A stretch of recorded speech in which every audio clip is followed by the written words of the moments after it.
interesting. Discussed this, that the expression of Haggadah, right?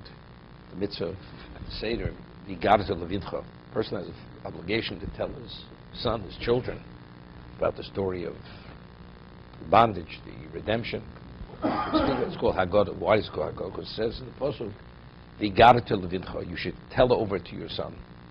It doesn't say, V'tisaper Levincha. Sipur is a story.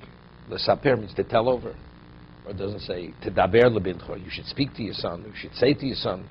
It's Lahagid, you should tell. When you say something is telling, what is the connotation of telling? It's something which it's new information. It's telling. I'm telling you something that you didn't know, and not only did you didn't know, it's information that makes a difference. It alerts you, or it awakens you, it ignites you. That's the connotation of Haggadah.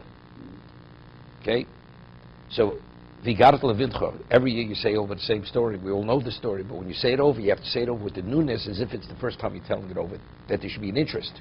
You tell it over, wait to your child, that your child should have an interest in hearing, because it's the way you're telling it over. That's the mitzvah of Haggadah at the Seder. And we say Hashem Svosai Tiftoch Ufi Yagir Ti Losecho.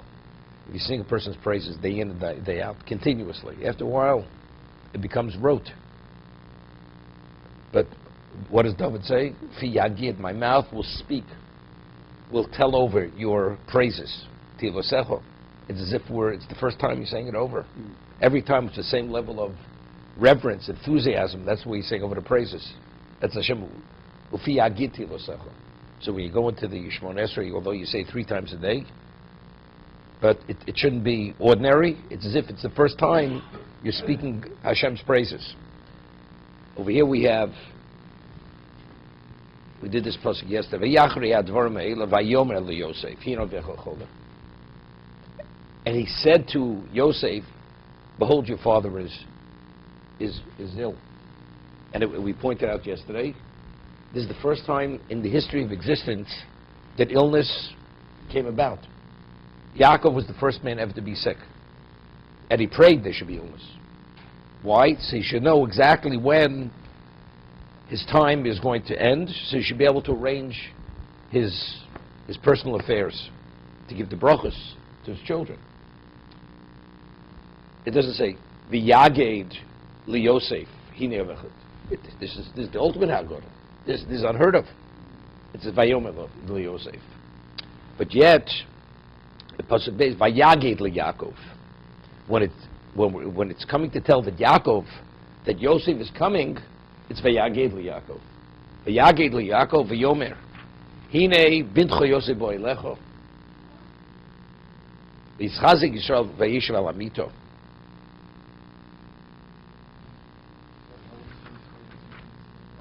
I'm asking a question. Just pointing it out. When we speak about Yosef hearing his father's ill, it doesn't say V'yagid. V'yagid li Yosef. Well, this is something which is unheard of. It's never ever happened in existence. Somebody should be sick. It doesn't say V'yagid. It's Vayomer. Right? And as I pointed out yesterday, why did he immediately take his 2 children with him, as Rashi says? To bless them before he dies. Because Yosef immediately understands why is Yaakov sick, because this is to tell him that his days are about to end. So if that's the case, he's taking his sons immediately for the bracha, right? This you missed yesterday, right? Because he had the snooze button. Vayaged li Yaakov, right?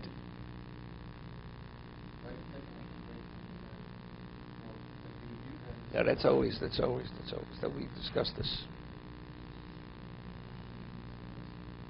So we mentioned this is Sefarno. You remember the Sefarno I always mention? Okay, maybe then you also says this news button. The Sefarno says that because bracha is something of a spiritual nature, before a person is about to die, the neshama already detaches from the body. So the person is more spiritual before he dies than earlier. So the bracha is more effective. It's a more effective bracha. Okay?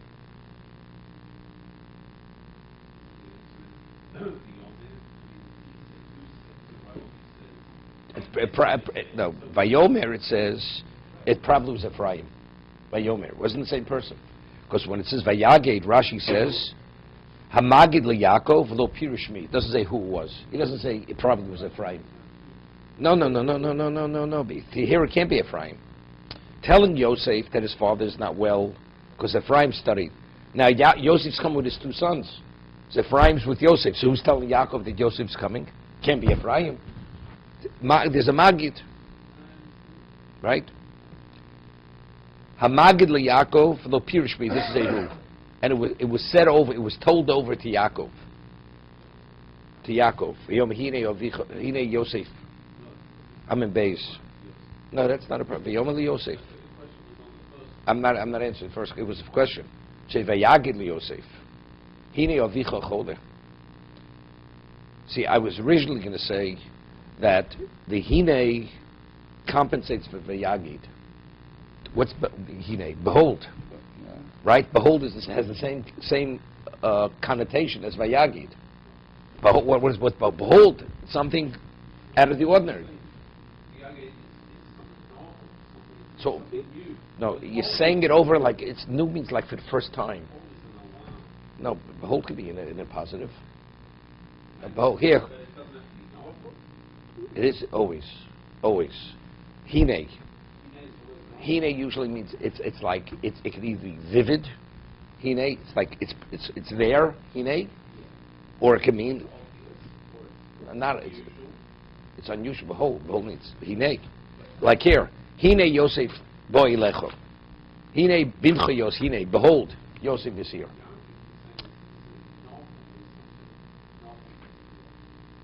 Why can't it No, I'm not saying novelty. It's saying it over. It's something telling. Telling it could be in a positive, negative. No. So what? I God forbid I communicate some tragic news, right? And you heard it 1,000 times over. It's not novel. You heard it. You're aware of it. It's Vayagid. It's as if it's for the first time. Okay. Let's Vayagid LeYaakov.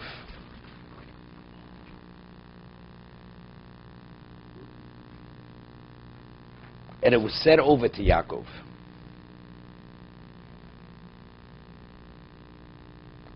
What do you even need Vayagid? Vayomer LeYaakov, Hine Avicha bo. It was said over to Yaakov. Rashi says, Hamagid LeYaakov lo Pirushmi. It doesn't tell us who.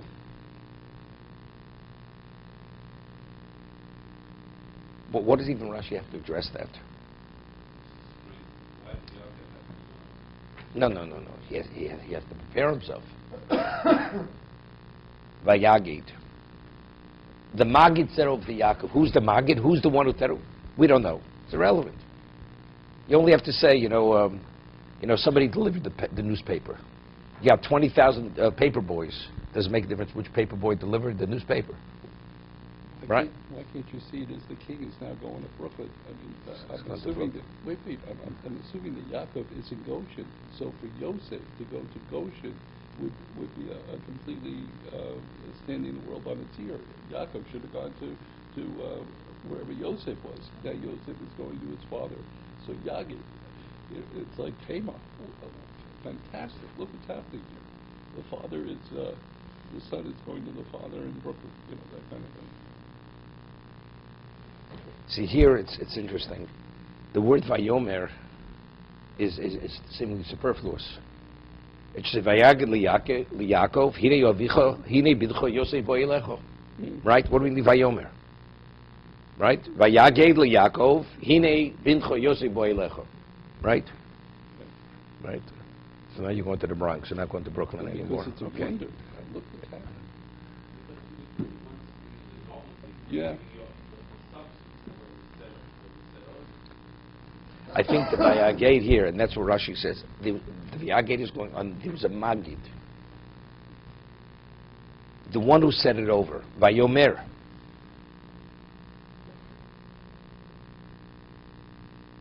I mean, seemingly the Vayomer seems to be not necessary. It's superfluous. Would have been enough to say, Vayagid LeYaakov, Hine bidcho Yosef bo elecho. Okay, let's leave it right now. Think about it. Vayischazik Yisrael Vayechi al mito. He strengthened himself because he was not well, and he sat up on the bed. Now, Rashi says, what's Vayischazik Yisrael? So it's interesting. In the same pasuk, it's Vayaged LeYaakov. And who strengthened himself and sat up? Yisrael. In the same pasuk, Yaakov's birth is Yaakov Yisrael. Because what's happening? He understands he's going to live the bracha. The bracha of Yaakov is not Yaakov, it's Yisrael. This is the destiny of Klal Yisrael. Whatever it touches upon, this destiny, the spirituality of Klal, it's Yisrael. It's not Yaakov. V'yischazik Yisrael. Omer afal pishu b'ni melechu. He's always my son, but he's the king. Achalik lo koved. I will offer him the honor. Because cholken koved l'malchus. Fein Moshe cholak koved l'malchus. He showed respect for the kingdom. V'yeru kol avodecho elai. This is already by the end, where it was clear Moshe had the upper hand. This is already right before Bach's Bechoros.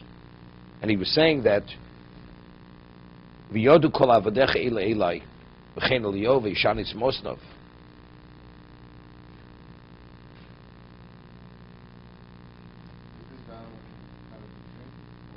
No, that he did already. It says, did that earlier. Now, it's interesting. We're saying, why is it Vayischazik Yisrael Vayechi al mito? Because Yisrael is the spiritual essence of Yaakov. And he's about to communicate a bracha. Correct? It was said to Yaakov the person.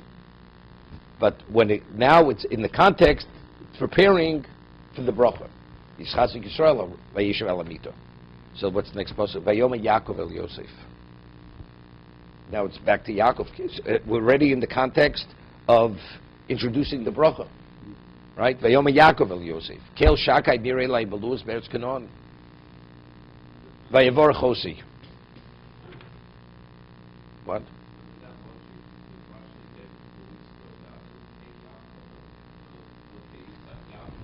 Yeah.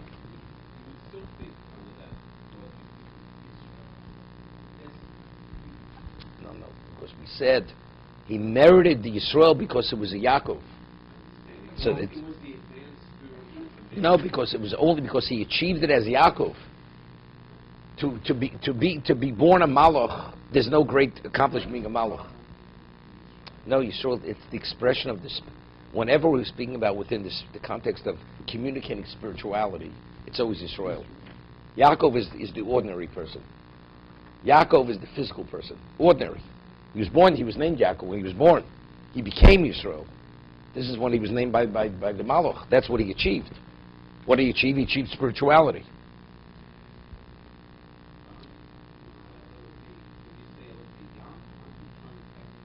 No, his specialness was that he was Yaakov, and as Yaakov, he became Yisrael.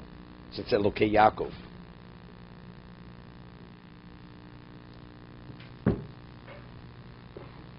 Okay? V'yom Yaakov el Yosef, Kel Shakai Direlai Beluz Be'eskanav Yivorchosi. He appeared to me and he blessed me. V'yom Elai, Hini Mafrecho V'bisicho. I will cause you to be fruitful and increase in number. U'nesaticho lekal hamim. And I will put you that you should be a congregation of nations, plural. V'nosati Yisrael Tzazot Lazarcha Achrecho. And I will give the land to your children after you, achuzas olam, eternal inheritance. Nesatichu lekalamim, bisrani she'asidim lotzis b'nei od kal, va'amim. Kal amim, afi shom lo goy ukal hamim, ukal goyim. Goy omar lo al binyamin.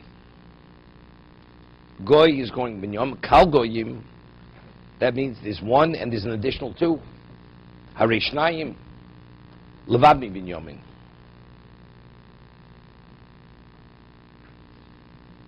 V'shuv lo nolo liben, limdani she'osid echad mishvati licholik. So that indicated that one of my tribes are going to split.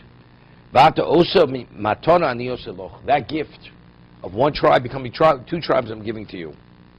It's interesting. Well, Rashi cites, originally what he said to Yaakov was Kal Goyim. Here he says, when he's telling of Yosef, he says, Staticho lekal amim. And if he's telling of what Hashem said, it should say, I will put you lekal goyim. There's a difference between goy and am. Evidently, there's a difference. There are no two words in the Hebrew which are synonyms. Exactly the same word. Each one has another degree of connotation in something very specific.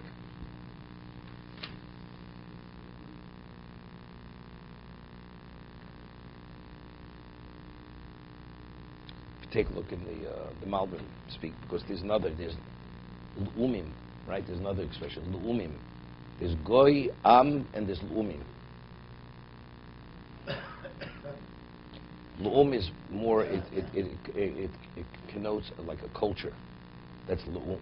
L'um yemotz by Yaakov and Esav, the bracha he had given. Goy means a people.